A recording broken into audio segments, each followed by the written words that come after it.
मेरे दादाजी हमेशा एक चीज बोलते हैं कि अनंत हिम्मत की कीमत है। ये पॉइंट जितना इक्विटी शेयर मार्केट में अप्लाई होता है उतना ही रियल लाइफ में अप्लाई होता है। इक्विटी शेयर मार्केट की बात करें ना, हमें तो अपने खुद के कन्विक्शन के ऊपर ही हिम्मत नहीं होती। अगर आप इसे डेवलप करना चाहते हैं, अगर आप चाहते हैं कि आपको अपने भरोसे के ऊपर भरोसा हो, हमेशा एक टाइम टेस्टेड प्रोसेस को अपनाने की कोशिश कीजिए और फिर उसे एक डिसिप्लिन के साथ फॉलो करने की आदत ला लिए। आई नो ये ओवरनाइट नहीं होने वाला, थोड़ा समय लगेगा। टाइम को टाइम दीजिए, अपने आप आपको अपने कन्विक्शन के ऊपर कन्विक्शन आना स्टार्ट हो जाएगा, प्रोवाइडेड आपके पास एक टाइम टेस्टेड प्रोसेस है जिसे आप डिसिप्लिन से फॉलो करने के लिए रेडी हो जाते हैं। वरना ना आपको हमेशा ये लगेगा कि अनंत मेरे लेते तो शेयर टूट जाता है और जैसे ही मैं बेचता हूं शेयर बढ़ जाता है। ये हमेशा आपके साथ होने वाला है। मेरा नाम है अनंत Ladda, CFA CA CFP LLB। चलिए शुरू करते हैं अनंत का फंडा का पहला पार्ट जिसका नाम है मार्केट टुडे। सबसे पहले इंडेक्स के ऊपर नजर डालते हैं। सेंसेक्स और निफ्टी एकदम न्यूट्रल रहे। बैंक निफ्टी एकदम अपने हाई के पास जाके क्लोज किया, 0.82% पॉजिटिव रहा। जैसे ही मार्केट ओपन हुआ था ना, पहले 15 मिनट में आप सभी को open for all free Telegram पे बताया भी था कि आज के दिन बैंक निफ्टी का डेटा जो ओपनिंग हुआ है बहुत स्ट्रांग हुआ है। अगर आप भी चाहते हैं ऐसी रेगुलर अपडेट मिलना तो सीधा टेलीग्राम पे जाके इन्वेस्ट आज पर कल सर्च करेगा, आपको ये open for all free Telegram group मिल जाएगा जहां पे ऑलरेडी 1,70,000 से ज्यादा मेंबर्स बने हुए हैं पार्ट। इसके अलावा ना बहुत सारे फ्रॉड चैनल भी है। ओरिजिनल पे आपको सबसे ज्यादा 1,70,000 से ऊपर मेंबर्स पार्ट मिल जाएंगे। वहां पे ड्यूरिंग द मार्केट आज कई बार हम एडिशनल चीजें अपडेट करने की कोशिश करते हैं। मिड कैप इंडेक्स भी काफी स्ट्रॉन्ग रहा, 0.52% पॉजिटिव रहा। एडवांस क्लाइंट रेशियो की नजर डाले तो 960 के ऊपर शेयर एडवांस हुए, जिसके अगेंस्ट 812 शेयर्स डिक्लाइन हुए। ओके एडवांस क्लाइंट रेशियो बोल सकते हैं। बैंकिंग सेक्टर, चाहे वो PSU बैंक हो चाहे प्राइवेट बैंक हो, बहुत अच्छा परफॉर्म किया। कंज्यूमर ड्यूरेबल भी अच्छा रहा, PSE भी अच्छा रहा। इसी के अगेंस्ट में IT, मीडिया, ऑटो, इंफ्रा के साथ साथ हेल्थ केयर एंड फार्मा आज के दिन कमजोर रहे। जिस समय में वीडियो बना रहे हैं उस समय यूएस फ्यूचर्स सारे के सारे स्लाइटली नेगेटिव है, आप इधर चेकआउट कर सकते हैं। विक्स 14.41 पे सोच समझ के काम करना जरूरी होता है। बहुत ज्यादा ट्रांजेक्शन करने की जरूरत नहीं है, पर अगर लिमिटेड सपोर्ट पे आप कोई ट्रांजेक्शन लेंगे तो बहुत अच्छा रिस्क टू रिवॉर्ड रेशियो है। एक एग्जांपल आप इसे दूं, आप इधर चेकआउट कर सकते हैं। HDFC एक हफ्ते पहले ही कवर्ड कॉल की स्ट्रैटेजी अप्लाई करी थी, थोड़ा सा टाइम लगा, पर जब प्रॉफिट हुआ more than 17 to 18,000 rupees per lot का प्रॉफिट हुआ। इस तरीके से अगर हम किसी शेयर को सपोर्ट पे बाय कर रहे हैं और उसमें कोई भी ऑप्शन की स्ट्रैटेजी लगा रहे, काफी अच्छा रिस्क टू रिवॉर्ड रेशियो बना हुआ है। अगर निफ्टी के ऊपर नजर डाले तो आप इधर चेकआउट कर सकते हैं। हल्की सी गैप ओपनिंग हुई थी 17,375, ऑलमोस्ट हम बोल सकते हैं जहां पे क्लोजिंग हुई थी उसी के आसपास ओपनिंग हुई। मार्केट फर्स्ट हाफ में बहुत ही अच्छी तरीके से बना रहा। आज के दिन ना during the complete day intraday जो ऑप्शंस का डेटा होता है हमेशा स्ट्रांग बना हुआ था, पर फिर भी मार्केट ने एक हल्का सा जर्क दिया। जैसे हमारी एक्सपेक्टेशंस भी थी कि एक्सपायरी गेम को ध्यान में रखते हुए थोड़ा सा पहले एक्सपायरी गेम शुरू हो सकता है, एक मार्केट ने जर्क दिया, वापस से क्लोजिंग होते होते पूरा बाउंस बैक भी कर लिया। क्लोजिंग हुई है 17,353 की, हाई बना था 17,383 का। एक न्यूट्रल से ओके क्लोजिंग हम बोल सकते हैं। उसी के साथ साथ दो इंपॉर्टेंट अपडेट है। सबसे पहले US FDA का अप्रूवल मिल चुका है कैपलिन पॉइंट को, जो पॉजिटिव हो जाता है। सेकेंड इंपॉर्टेंट पॉइंट, कैबिनेट ने अप्रूव कर दी है PLI scheme, production link scheme को अप्रूव कर दिया 10,682 करोड़ के लिए, manmade fibres and technical textile sectors के लिए, जो काफी पॉजिटिव हो जाता है। पर जितने भी टेक्सटाइल सेक्टर के शेयर्स थे वो ऑलरेडी रन अप दे चुके हैं। एक बार चाहे तो वो छोटा सा शॉर्ट टर्म के लिए क्लाइमेक्स स्टॉप बना सकते हैं। अब चलते हैं नेक्स्ट सेक्शन पे जिसका नाम है FIIs एंड DIIs एक्शन। आज का डेटा आप इधर चेकआउट कर सकते हैं। अगर फ्यूचर एंड ऑप्शंस की बात करें, स्पेशली फ्यूचर्स के डेटा की बात करें ना, वहां पे FIIs अभी भी न्यूट्रल टू पॉजिटिव बने हुए हैं। प्रो बहुत ज्यादा एग्रेसिव थे during the start of the month, finally उन्होंने अपनी पोजीशन थोड़ी सी कंट्रोल करना शुरू किया है। अब चलते हैं नेक्स्ट सेगमेंट पे जिसका नाम है व्यूअर्स क्वेरी।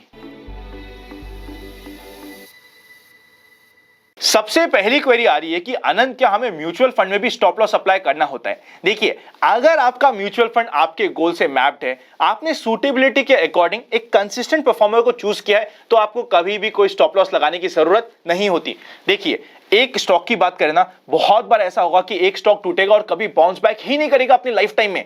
उसी के अगेंस्ट में अगर हम म्यूचुअल फंड की बात करें, it is a group of portfolio. वहां पे बहुत सारे स्टॉक्स होते हैं जो अपने आप चेंज भी होते रहते हैं as per mutual fund managers decision. इसीलिए वहां पे बाउंस बैक आना ऑलमोस्ट कंपलसरी हो जाता है। आई एम वेरी श्योर अभी तक आपने ना म्यूचुअल फंड सीरीज नहीं देखी है, वरना आपका ये क्वेश्चन नहीं आता। लगे सूल तो आप फ्री म्यूचुअल फंड सीरीज देख सकते हैं, जो किसी भी पेड सीरीज से बहुत ही ज्यादा इंटरेस्टिंग होने वाली है।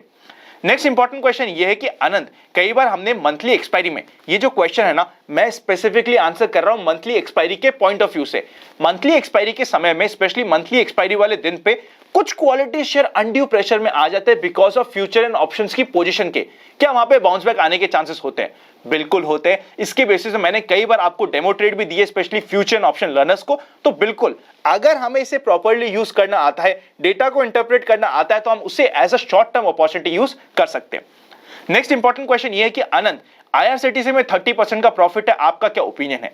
ये IRCTC वाला पॉइंट मैंने स्पेसिफिकली इसलिए कवर किया बिकॉज IRCTC हो सकता है बहुत ही जल्दी FNO बैन में आ जाए। इसीलिए अगर आप प्रॉफिट बुकिंग करें या ना करें, देखिए FNO बैन में आएगा या नहीं आएगा मुझे नहीं पता, पर जिस तरीके का डेटा बना हुआ है, वेरी हाई चांसेस कि FNO बैन में आ सकता है। इसीलिए आपको अगर लगे यूजफुल तो आप ट्रेल जरूर कर लीजिएगा, क्योंकि एक अच्छा प्रॉफिट आपको हो रखा है। पार्शियल प्रॉफिट बुकिंग करने में भी ऐसा कोई दिक्कत नहीं है, पर अगर medium term to long term perspective की बात करें तो अभी भी ये शेयर काफी अट्रैक्टिव होने वाला है।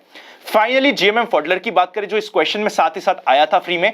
GMM फॉडलर ना, देखिए अभी तो इसमें कोई मोमेंटम आने का बड़ा चांस नहीं है। मोमेंटम आएगा तो नेक्स्ट क्वार्टरली रिजल्ट्स के आसपास आ सकता है, जहां पे हमारी नजर हो सकती है। आज के दिन बात करें ना, ये अगर बहुत ज्यादा बढ़ नहीं रहा तो टूट भी नहीं रहा, आराम से लो वॉल्यूम के साथ कंसोलिडेशन कर रहा है, इसे कंसोलिडेशन करने दे सकते हैं। अब चलते हैं नेक्स्ट सेगमेंट पे, जिसका नाम है स्टॉक्स इन फोकस। सबसे पहला स्टॉक जो मीडियम टर्म के लिए या फिर बोल दिया जाए short term to medium term perspective के लिए हमारे नोटिस में रह सकता है, नाम है, टिकटिव ऐप पे आप चेकआउट कर सकते हैं, केम्स। कभी भी ये 3650 से 80 के बीच में मिले तो काफी अट्रैक्टिव लगता है, कभी भी ये 3710 के ऊपर जाए तो इमीडिएट मोमेंटम भी आ सकता है। पर ये ऐसा शेयर नहीं है कि इमीडिएट रिटर्न्स दे भी सकता है, नहीं भी दे सकता, पर मीडियम टर्म पर्सपेक्टिव के लिए काफी अट्रैक्टिव जगह प्लेस्ड है। नेक्स्ट इंपॉर्टेंट शेयर जो कल के लिए ट्रेडिंग पर्पस के लिए इंपॉर्टेंट होने वाला है, नाम है एस एक्शन कंस्ट्रक्शन। कभी भी ये 234 को क्रॉस करता है तो 238 से 244 के लेवल्स हमें मिल सकते हैं। एंड फाइनली इंडो काउंट 255 से 60 का एक इंपॉर्टेंट सपोर्ट जोन है, 275 के आसपास रेजिस्टेंस है, अकॉर्डिंगली हम ध्यान में रख सकते हैं। अब चलते हैं नेक्स्ट सेगमेंट पे, जिसका नाम है general market trend. General market trend अभी भी अप ट्रेंड में है। Number of volume distribution days का काउंट है 1। पर कभी भी हम हायर रेंज में अपने ट्रेडिंग पोर्टफोलियो में थोड़ी बहुत प्रॉफिट बुकिंग करते रहे साथ साथ में, तो कहीं भी कोई टेंशन की बात नहीं है। अगर मेरी पर्सनली बात करी जाए मीडियम टर्म पर्सपेक्टिव के पोर्टफोलियो की, जितनी मुझे प्रॉफिट बुकिंग करनी थी मैं कर चुका हूं। अब बैलेंस पोर्टफोलियो को मैं जल्दीबाजी नहीं हूं प्रॉफिट बुकिंग करने के लिए, तो उसे मैं आराम से होल्ड कर रहा हूं। पर ट्रेडिंग पोजीशन में उसको अब अपने अकॉर्डिंग आराम से ट्रेल या प्रॉफिट बुकिंग पे भी ध्यान लगा सकते हैं। अब चलते हैं फाइनल सेगमेंट पे, जिसका नाम है एक्सपेक्टेशंस फ्रॉम टुमारोज मार्केट। सबसे पहले कॉल का high of interest 17,500, second high of interest 17,400 and third high of interest 16,500 पे। मेजर रेजिस्टेंस तो 17,500 पे। इमीडिएट रेजिस्टेंस देखिए एक ऐसा लेवल है जहां पे बहुत अच्छी कॉल राइटिंग हो रखी है, वो होगा 17,400 का। 400 को क्रॉस करने के लिए झटके के साथ क्रॉस करना ऑलमोस्ट कंपलसरी हो जाता है, स्पेशली अगर कल के दिन एक्सपायरी के दिन में ऐसा कुछ करना है तो। पुट की बात करें तो high open interest 17,000, second high open interest 16,500 and third high open interest 16,000 पे। इमीडिएट सपोर्ट हमें 17,200 पे मिलने वाला है। 17,300 3 से 4 बार रिटेस्ट हो चुका है, तो वो अब थोड़ा सा वीक सपोर्ट बन जाएगा। बैंक निफ्टी की बात करें तो कल के लिए भी रडार पे हो सकता है, पर अब इसके रेजिस्टेंस के बहुत पास है। 37,200 से 300 का जोन एक मेजर रेजिस्टेंस कैसे काम करेगा।